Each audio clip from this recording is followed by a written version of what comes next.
So as this man comes up on breaking the record, I need to address the elitists in the room. And this is coming from someone who is not a fan of Team Blue right now. Establishment Blues have disappointed me.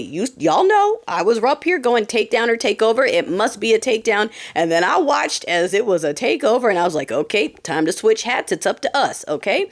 So while certain people who are of protected demographics and genders can come on here with their elitist takes on why this is performative, I'm going to tell you why it's not solely performative. And that is coming from someone who said, let me wake up in the morning and see if he's still up there, and then I'll give him his flowers, which is what I did. The reason this is not performative, darling, is because this is orchestrated, okay? He's not up there reading Dr. Seuss. He's not reading musical lyrics. He's not reciting his ABCs. He's not burning time with nothing. His team went to work on this. He was prepared for no bathroom breaks, and you know what that means, okay? Prepared, like an astronaut driving across the United States, prepared, okay?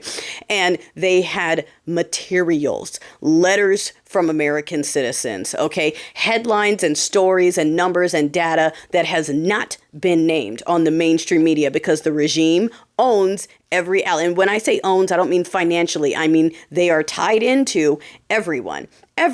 So every station, even the ones that you used to thought were liberal, are not. If you're not getting it from someone independent, you are getting the regime narrative. Point blank. Okay? So right now they are using the time and have been using the time for the last almost 24 hours to bring to light and discuss things that the mainstream will not touch, that things people don't know because they haven't heard it. They're waiting to see it in a headline or to see it on the news, and it's not happening, so they don't think it's real. So they are there showing that it is real, speaking on the true numbers, speaking on what's really happening, talking about the money, talking about the expenses, talking about the deficit, talking about the unhappiness of the people, and that needed to be done. So while I am upset with establishment Dems overall, I'm appreciative of this move. We need to see more of it. I want to see more of this energy. Hopefully we continue to see it beyond this from other legislators. I hope they get the hint that we want to see action, okay? And for establishment Dems, this is their version of a riot, okay? For them, this is a riot. For them, this is misbehaving, okay? Now, speaking of misbehaving, okay, I just want to point out, one other thing while we're talking about this money and all of that while our regime is selling people, I want to point out that we don't know where this money is going, but we are footing the bill for what they're doing, okay? For example, we are spending, $100,000 a head when it should be $10,000 a person or less. We are spending $100,000 a head instead. You want to know why? Because every part of the process has one of the donors involved. I think the planes are connected to Bezos, there's connections to donors in every piece of it, and the taxpayers are footing the bill. So they are fluffing up the bill from $10,000 to $100,000 at our expense. And then they are selling people to these prison camps in other countries. Selling people. You understand why that rubs me the wrong way when I hear that people are being sold? I don't like that. It's 2025. Why are we selling people? Okay. Selling them. Where is the money for those sales going? Because we're still at a deficit. They're still overspending what the previous administration was spending. They are wasting more money, but they're selling. Where is that money going? Are we paying? You know the answer, okay? Okay, same thing for their gold visas. Oh, we sold 5,000 of the gold visas. Cool, where's the money?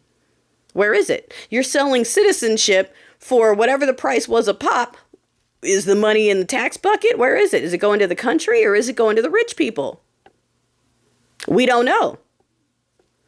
That is what they are doing. The criminals are criming and telling you to get over it to your face. They are kidnapping people off of the street, selling them to labor camps in other countries, and then besmirching their name, coming over here and going, oh, well, they must have been a gang member. Oh, no, they weren't? Let me delete that. Well, traffic tickets are the same thing. If you ran a stop sign, if you have a speeding ticket, if you had a traffic stop, that's enough to be sold to a labor camp in another country for life. And no, we're not going to bring you back. We're abandoning you because we've already sold you and we've already spent the money.